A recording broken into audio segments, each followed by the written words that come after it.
একজন post graduate trainee যে যদি তার যেদিন অ্যাডমিশন রোগী ভর্তি হয় শনিবারে ইমরান হসপিটালে আসে, রবিবার সন্ধ্যায় চলে যায়, কোনো ফ্যামিলি লাইফ নেই, একটানা কাজ করে। এবং এটা শুধু ডক্টর ইমরানের ঘটনা না, প্রতিটা ট্রেনি ডক্টর, প্রতিটা নিউরোসার্জন, প্রতিটা অর্থোপেডিক সার্জন, প্রতিটা ক্যাজুয়ালিটি সার্জন এইভাবেই সেবা দিয়ে থাকে। এবং বৈষম্য বিরোধী আন্দোলনের ক্ষেত্রে এই সেবার মান আরো অনেক বেড়ে গেছে। যেটা বলছিলাম যে ডক্টর মাশরাফিকে সেভ করার জন্য ডক্টর ইমরান ছুটে যায়, তখন দুর্বৃত্তরা ডক্টর ইমরানের উপরে প্রথমে ভার্বালি হ্যারাস করে। এইটা দেখে আমি পাশের অপারেশন থিয়েটার ক্যাথ ল্যাবে ছিলাম, আমি একজন নিউরোসার্জন, আমি ওদের চেয়ে একটু সিনিয়র, আমার দায়িত্ববোধ থেকে তাদেরকে সেভ করার জন্য এগিয়ে গিয়েছিলাম। তখন পুরো আক্রোশটা আমার উপর চলে আসে, তারা আমাকে ভার্বালি এবং ফিজিক্যালি হ্যারাস করতে থাকে। ইতিমধ্যে যেহেতু 40 জনের মতো হবে, 30-40 জন, একটা গ্রুপ ডক্টর ইমরানকে 201 নম্বর ওয়ার্ডের ভেতরে সিসিটিভি ক্যামেরা অফ করে তাকে বেধড়ক মারপিট শুরু করে এবং ওই 201 নম্বর ওয়ার্ড থেকে টেনে হিচড়ে মারতে মারতে ডাইরেক্টর রুমে নিয়ে আসে, যেটা 201 নম্বর ওয়ার্ড থেকে ডিস্টেন্স প্রায় 200 মিটার বা 250 মিটারের মতো। সবগুলো রোগীর সামনে দিয়ে একজন ডক্টরকে মারতে মারতে, বেধড়কভাবে, নৃশংসভাবে মারতে মারতে ডাইরেক্টর রুমে আসে। শুধু সেখানেই ক্ষান্ত হয় না, ডাইরেক্টর রুমে চেয়ারে বসিয়ে তাকে ফিজিক্যালি এবং ভার্বালি টর্চার করতে থাকে। এবং আমাকে 201 নম্বর ওয়ার্ড থেকে আমাকেও টেনে ডাইরেক্টর রুমে নিয়ে আসা হয়। যেহেতু আমি ওদের দুজনের মধ্যে সিনিয়র ছিলাম, আমার কাছে তাদের দাবি দেওয়া পেশ করে যে তাদের রোগী মারা গিয়েছে, এখানে কার ভুল ছিল তদন্তাধীন একটা বিষয়। এখানে ডাক্তারকে আগেই খুনি বানানো হয়েছে, ডাক্তারকে অ্যাসল্ট করা হয়েছে এবং যে ডাক্তারকে মারা হয়েছে তারা এই ঘটনার সাথে কোনোভাবেই সম্পৃক্ত না, যে রোগী মারা গিয়েছে তার সাথে কোনোভাবেই সম্পৃক্ত না। এটা জেনেও তাদের উপর অত্যাচার করেছে, আমাদের উপর অত্যাচার করেছে। ডাইরেক্টর রুমে অ্যাসিস্ট্যান্ট ডিরেক্টর ডক্টর সামাদ ভাইয়া যখন এসেছেন ডাইরেক্টরের কথায়, এখানে একটু বলে রাখি, যখন ডক্টর ইমরানকে মেরেছে তখন মানে এত বেধড়ক মেরেছে, আমি আমার department head professor Shafiqul Islam স্যারকে বলেছি, স্যার ডক্টর ইমরান মারা যাবে যদি প্রশাসনের কেউ না আসে। তাহলে কি পর্যায়ে তাকে মারতে হয়েছে আমি নিজেই অবাক হয়ে গেছি, আমি জীবনে কখনো ফেস করি নাই। ঢাকা মেডিকেলের মতো সবচেয়ে বড় প্রতিষ্ঠান, যেখানে পুরো বাংলাদেশের সব জেলা উপজেলা ইউনিয়ন পরিষদ থেকে রোগী আসে, সেখানে এরকম একটা ঘটনা হয়েছে। কতটা মর্মান্তিক একটা বিষয়। ডক্টর ইমরানকে যখন ডাইরেক্টর রুমে আনা হয়, ডক্টর সামাদ ভাই আসে, তখন পুরো আক্রোশ ডক্টর সামাদ ভাইয়ের উপরে গিয়ে পড়ে। এবং যত দুর্বৃত্তধারী ছিল, এখানে সবাই যে খারাপ ছিল তা না, 2-3 জন ছিল তারা অনেক সোবার ছিল, তারা আমার কথায় শান্ত হয়েছে, কিন্তু বাকি যারা 30-35 জন ছিল তাদের আচরণে কোনো পরিবর্তন হয়নি। এবং তারা নিজেদেরকে Bangladesh university of business and technology, beauty বলা হয়, বিউবিটি, তাদের নিজেদেরকে তারা ওই ইউনিভার্সিটি স্টুডেন্ট দাবি করে, শিক্ষক দাবি করে, যেটা টোটালি তাদের অ্যাটিটিউড থেকে আনবিলিভেবল, কখনোই মনে হয় নাই। কিন্তু দুঃখজনক, অত্যন্ত দুঃখজনক ভাবে তারা এই কাজগুলো করে। ডাইরেক্টর রুমে এসে অ্যাসিস্ট্যান্ট ডিরেক্টর সামাদ ভাইয়ের সাথে তারা হ্যারাস করে এবং একটু পরে ডাইরেক্টর স্যার আসেন। যদি ডাইরেক্টর স্যার আরো দেরি করতেন তাহলে ডক্টর সামাদ ভাই হয়তো সেখানে বেঁচে থাকার মতো অবস্থায় থাকতেন না। এবং এই ঘটনার পরিপ্রেক্ষিতে আমরা কনফারেন্স রুমে, ডাইরেক্টর রুমে তো আরো ঘন্টার পর ঘন্টা হ্যারাসমেন্ট চলতেই থাকে। সিসিটিভি ক্যামেরা ফুটেজগুলো ডিলিট করা হয়েছে, আমরা যেটা খুঁজে পাইনি। কনফারেন্স রুমে আমরা দফায় দফায়, এখানে এই তিনটা গ্রুপ মানে অন্যভাবে নিয়ে না গ্রুপিংটা, অন্যভাবে যা তিনটা দল, একটা হচ্ছে আমরা ডক্টররা ছিলাম, প্রশাসন ছিল, একটা গ্রুপ ছিল সমন্বয়কারীরা, সমন্বয়কারীতে বেশ কয়েকজন প্রতিনিধি আমাদের এখানে ছিল, এবং বিওবিটির স্টুডেন্ট, তাদের ভিসি এবং চেয়ারম্যান ছিলেন। এই তিনটা গ্রুপের মধ্যে আমাদের সবসময় মানে কয়েকবার কনফারেন্স রুমে প্রায় রাত 10টার উপর পর্যন্ত আলোচনা হয় একটা সমাধানে আসার জন্য। আমাদের মানে কষ্ট লাগে যে আমরা যে কষ্ট করে সার্ভিস দিয়ে থাকি নিউরোসার্জারি ডিপার্টমেন্টে, আমাদের কোনো ফ্যামিলি আমরা চিন্তা করি না। আমাদের নিউরোসার্জারিতে বা আমাদের সার্জনদের সার্জারিটা একটা নেশা, আমরা বাসায় বসে থাকতে পারি না, আমাদের সার্ভিস না দিলে ভালো লাগে না, এটা আমাদের একটা পেশা, আমাদের প্যাশন। আমরা কোনোভাবে বাসায় বসে থাকতে পারি না, তারপরও আমাদেরকে আজকে এই হার্ড লাইনে আসতে হয়েছে। আমি শুধু বলে রাখি যে আমরা ডক্টররা আমাদের দেশের, আমাদের শ্রদ্ধেয় পেশেন্টদের কোনো প্রতিপক্ষ না, আমরা তাদের সহযোগী। কিন্তু দুর্ভাগ্যজনক, আমরা যদি আমাদের এক্সিস্টেন্স না বজায় রাখতে পারি তাহলে সার্ভিস দিবে কে? আপনারা হয়তো আমাদের আন্দোলন সম্পর্কে জানেন, এবং এই আন্দোলন আমাদের ডাক্তারদের না, এই আন্দোলন হওয়া উচিত প্রতিটা পেশেন্টের, প্রতিটা দেশের মানুষের। কারণ ডাক্তার যদি ভালো না থাকে সার্ভিসটা দিবে কে?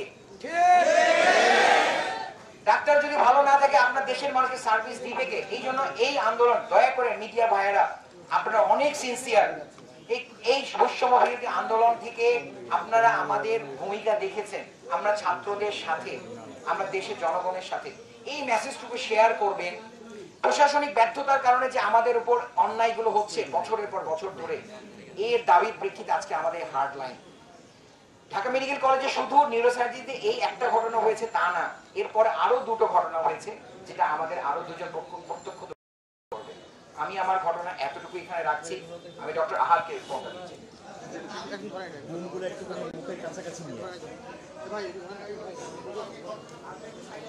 আমাদের যে আলোচনা হলো, আলোচনার প্রেক্ষিতে আমরা দুইটা দাবি রেখেছিলাম।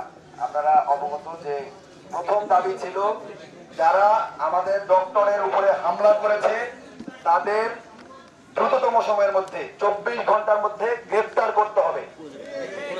দ্বিতীয় দাবি ছিল যে আমাদের যে ইমার্জেন্সি কমপ্লেক্স আছে, আমরা ইমার্জেন্সিতে ডিউটিরত অবস্থায় যে ডক্টররা থাকবে ওই ডক্টরদের সুরক্ষার জন্য আর্মি, পুলিশ সহ অন্যান্য ফোর্স সমূহ সশরীরে উইথ আর্ম উপস্থিত থাকবেন আমাদেরকে সুরক্ষা দেওয়ার জন্য।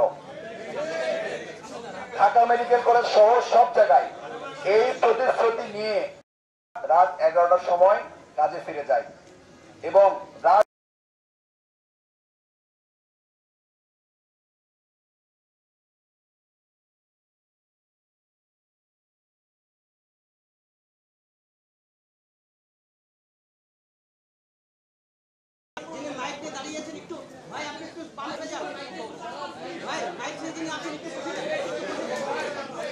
আচ্ছা,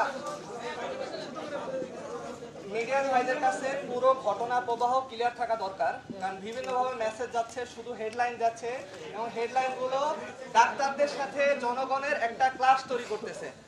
আমরা র্যান্ডম কোনো দাবি নিয়ে আসি নাই।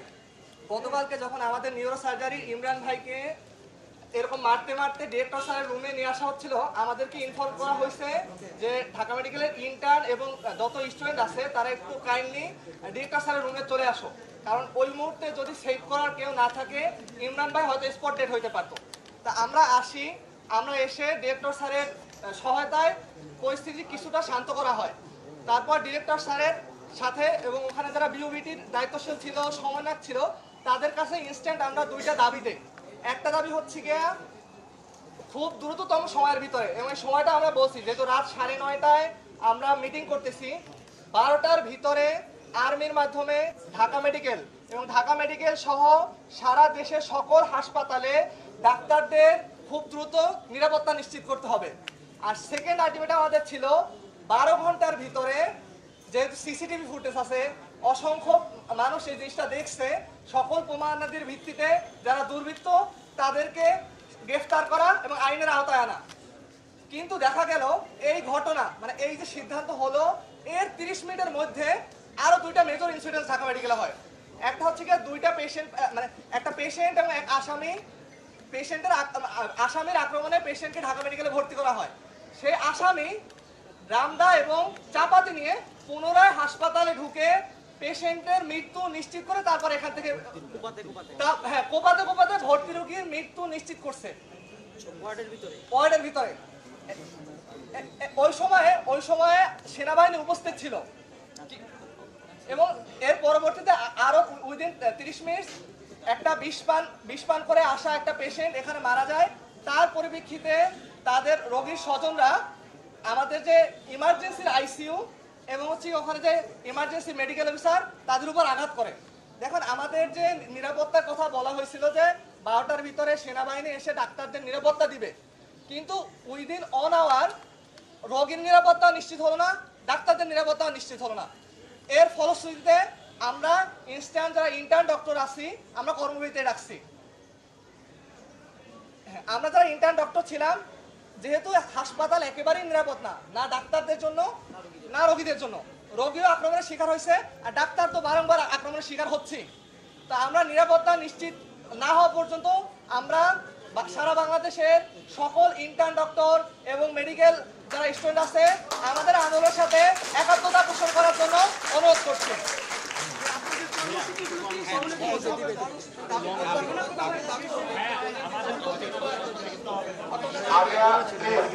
আপনার প্রশ্ন পরে করবেন, আমরা কোয়েশ্চেন আনসার সেশন রাখবো, আপনার প্রশ্ন পরে করবেন। এইরকম দুইটা ইনসিডেন্ট ঘটার পরেও ইন্টার্ন ডক্টররা 3টা বাজে কর্মবিরতিতে গিয়েছে, কিন্তু আমরা যারা রেসিডেন্ট ছিলাম আমরা সকাল 8টা পর্যন্ত কাজ চালিয়ে গিয়েছি, কারণ আমরা প্রশাসনের উপরে আস্থা রেখেছিলাম। সকাল 8টা পর্যন্ত জীবনের ঝুঁকি নিয়ে অপারেশন হয়েছে, সকাল 8টা পর্যন্ত জীবনের ঝুঁকি নিয়ে ইমার্জেন্সি সার্ভিস দিয়েছি আমরা। কিন্তু সকাল 8টার পরেও যখন প্রশাসনের কোনো আমরা সহায়তা পাই নাই, তখনই আমরা তাদের সাথে বারংবার মিটিং করতে চেয়েছি। মিটিং করে যখন কোনো সমাধানের পথে আসতে পারি নাই, তখন আমরা সিদ্ধান্ত নিয়েছি আমরা পরবর্তীতে কি কর্মসূচিতে যাব। আমাদের নিউরোসার্জারি বিভাগের আরেক রেসিডেন্ট এই যে চাপাতি যে যাকে কোপানো হয়েছে, যে কুপিয়েছে তাকে হাতে নাতে ধরেছেন, আমরা তার কাছ থেকে বর্ণনাটা শুনতে চাই।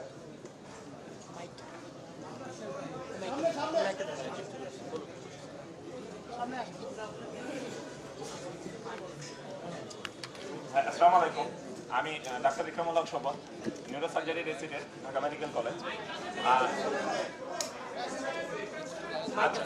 ভাইয়া, আমি আসলে ঘটনাটা খুবই সংক্ষিপ্তভাবে বলছি।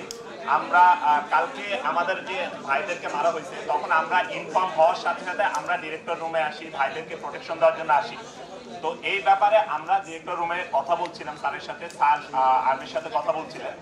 ওই সময়ে আমরা জানতে পারি আমাদের কাছে একটা ফোন আসে আমাদের এমার্জেন্সি থেকে, যে আমাদের এমার্জেন্সিতে হচ্ছে হট্টগোল হচ্ছে, মারামারি হচ্ছে।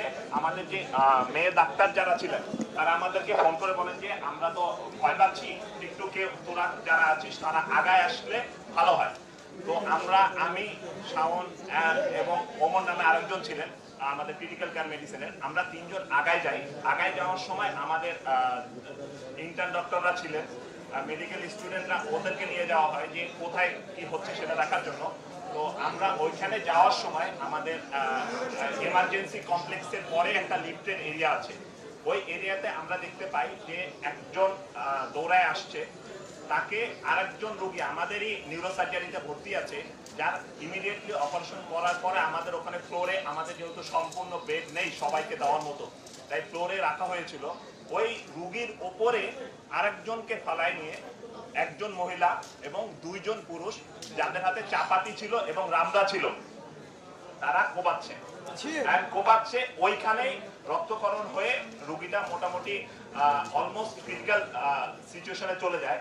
তো আমরা ওইখানে ইমিডিয়েটলি ওনাদেরকে, ওই রোগীকে আমরা আমাদের নিউরোসার্জারি, ওনাকে যেহেতু মাথায় কোপ মারা হয়েছিল, আমরা নিউরোসার্জারিতে নিয়ে যাই, আমরা নিজেরাই কোলে করে নিয়ে যাই। এবং যে 2 জন কুপিয়েছে তাদের মধ্যে একজন আমাদের এই গলি দিয়ে দৌড়ে আসে, আর একজন আমাদের 200 নাম্বার ওয়ার্ডের ভিতরে চলে যায়। ওইখানে আমরা যখন ফোন করি সিস্টারদেরকে ওনারা আক্রমণ করে এবং আমাদের যে ওয়ার্ড বয় আছে তাদের রুমের ভিতর ঢুকে যায় আক্রমণ করতে।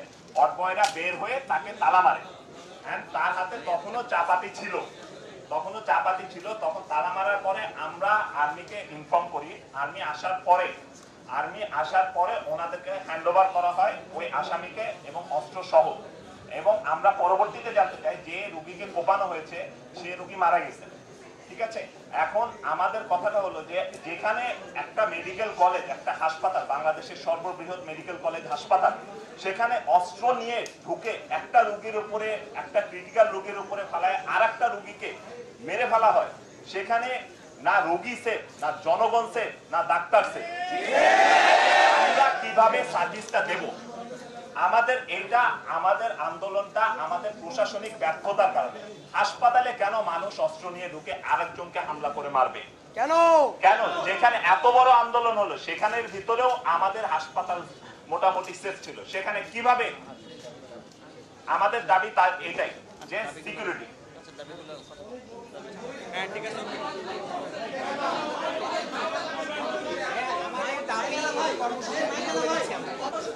এখনই বলা হচ্ছে দাবি বলা হচ্ছে।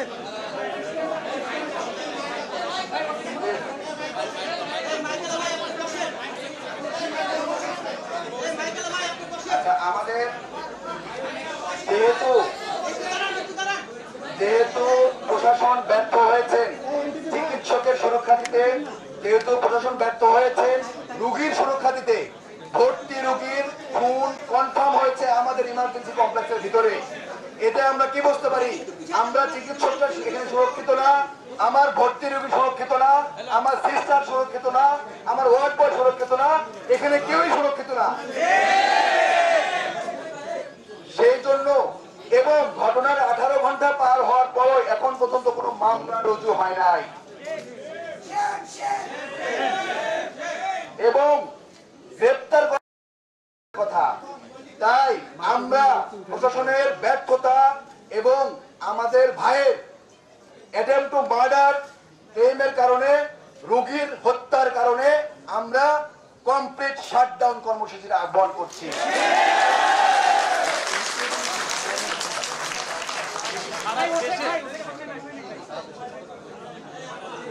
এই কর্মসূচির মধ্যে ঢাকা মেডিকেল কলেজ এর সব চিকিৎসকের পাশাপাশি উপজেলা, জেলা, বিভাগীয় হাসপাতাল, প্রাইভেট সেক্টর সবকিছু ইনক্লুড থাকবে। চেম্বার, অপারেশন সবকিছু কমপ্লিটলি শাটডাউন থাকবে। আমাদের দাবিগুলো আমি একটু পয়েন্ট আউট করতে চাই। অনতিবিলম্বে অপরাধীদের গ্রেপ্তার এবং দৃষ্টান্তমূলক শাস্তি নিশ্চিত করতে হবে, 1 number. 2 number, Dhaka medical college সহ দেশের সকল উপজেলা, জেলা, সদর, বিভাগীয় হাসপাতাল সমূহে আর্মি সহ সকল সিকিউরিটি ফোর্স 24 ঘন্টা সশরীরে উইথ আর্ম সশরীরে দাঁড়ায় থাকবেন আমাদের ডক্টরদের সুরক্ষার জন্য এবং এটা 24 ঘন্টার মধ্যে নিশ্চিত করতে হবে।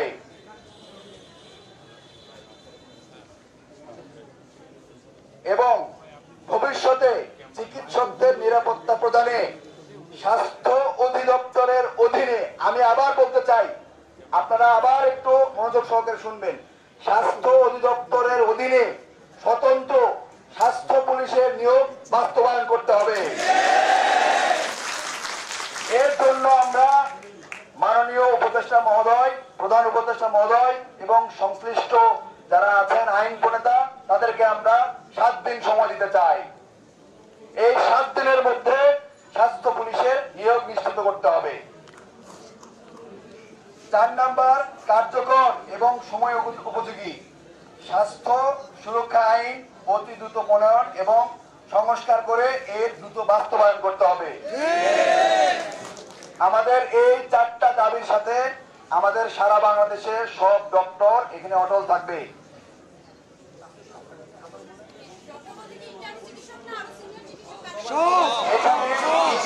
মেডিকেল স্টুডেন্ট, ইন্টার্ন, নার্স এবং ডক্টর সবাই ইনক্লুডেড থাকবে। আমাদের এই দাবি যতক্ষণ পর্যন্ত না প্রশাসন আমাদেরকে আমাদের সুরক্ষা নিশ্চিত করতে পারবে ততক্ষণ পর্যন্ত আমাদের কর্মসূচি থাকবে এবং দুপুর 2টা থেকে আমাদের এই শহীদ বাগান গেটে ঢাকা মেডিকেল কলেজ আমাদের মানববন্ধন কর্মসূচি অব্যাহত থাকবে। এবং যদি প্রশাসন আমাদের নিরাপত্তা নিশ্চিত না করতে পারে আমরা আমাদের অবস্থান থেকে কোনো পিছপা হব না এবং আমরা আমাদের দাবিতে অটল থাকবো।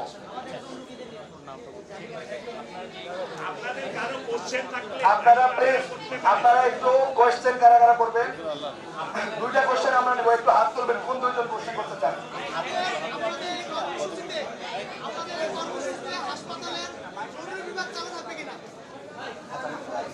আমাদের প্রশ্নের উত্তর দেওয়ার জন্য আমি আমাদের সমন্বয়ক ডক্টর জাভেদকে আহ্বান করছি।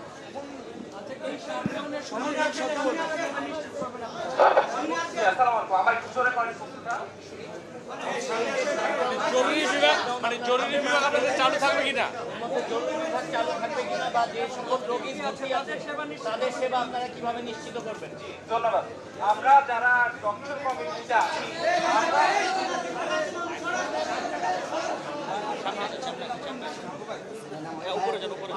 ভাই আপনার নাম আসসালামু আলাইকুম, আমি ডক্টর জাবির, এফসিপিএস পার্ট 2 ট্রেনিং হিসেবে ঢাকা মেডিকেল কলেজে কর্মরত আছি। জি, খুব সুন্দর এবং গুরুত্বপূর্ণ একটা কোশ্চেন করেছেন। আমরা সবসময় আমাদের রোগীদের স্বাস্থ্য বিষয়ে সর্বোচ্চ গুরুত্ব দিয়ে আমাদের সকল কর্মসূচি বিগত সময় পালন করে এসেছি এবং একই সাথে আমরা আমাদের প্রথম যে দুটো ভাই, এটা একটু ঠিক করে দেন। যেটা হচ্ছে কালকে রাতে আমাদের সকল ডাক্তারকে নিরাপত্তা প্রদান করতে হবে এবং একই সাথে আমাদের যারা অপরাধী আছে এদের আইনের আওতায় আনতে হবে এবং এটা 24 ঘন্টার মধ্যে এবং এই 24 ঘন্টায় আমরা সব রকম ইমার্জেন্সি সেবা প্রদান করব কিন্তু আমাদের প্রশাসন আমাদের এই দাবির দিকে বিন্দু মাত্র ভ্রুক্ষেপ করে না তারা সম্পূর্ণভাবে ব্যর্থ এই হাসপাতালে ডাক্তার এবং চিকিৎসকদের যারা আমাদের চিকিৎসক আছে এবং একজন যারা রোগী আছে এদের নিরাপত্তা প্রদান করতে তাই আজ আমরা বাধ্য হয়েছি কমপ্লিট শাটডাউন দিতে এতে আমাদের বাধ্য করা হয়েছে আমরা ইচ্ছাকৃতভাবে এটা করি নাই এবং আমরা চাই এই সমস্যাগুলো দ্রুত সমাধান হোক এবং একটা সমাধানের পথ খুব উন্মুক্ত সমাধান হোক। ধন্যবাদ।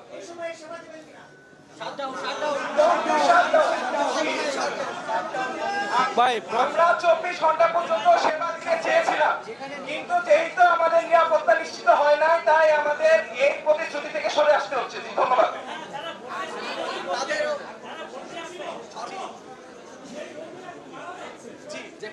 জি তার দায় অবশ্যই প্রশাসনের দিতে হবে।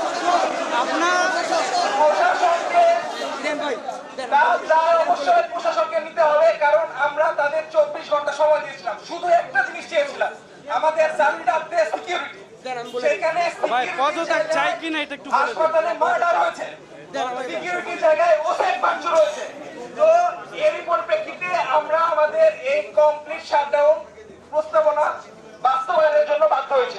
জি ধন্যবাদ। ভাই নাম পরিচয় দিয়ে নিরাপত্তা